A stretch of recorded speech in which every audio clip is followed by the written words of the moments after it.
কাফের মুশরিকেরা অনেক জ্বালাতন করেছে, অনেক নির্যাতন করেছে। রাসূলুল্লাহ সাল্লাল্লাহু আলাইহি ওয়াসাল্লাম মক্কা শরীফ থেকে মদিনায় হিজরত করে চলে গেলেন। আবিসিনিয়ায় ওসমান রাদিয়াল্লাহু তাআলা আনহুর নেতৃত্বে যারা গিয়েছিলেন ওনারাও মদিনাতে চলে এসেছে।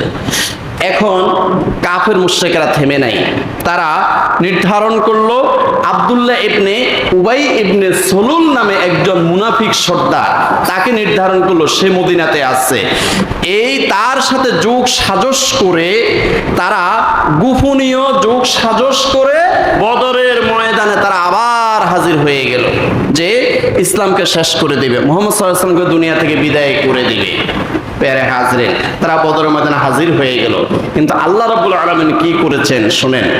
আল্লাহ রাব্বুল আলামিন বলেন ওয়া আইয়াদাহু বিজুনুদিন লাম তারাহা ওয়া জাআলা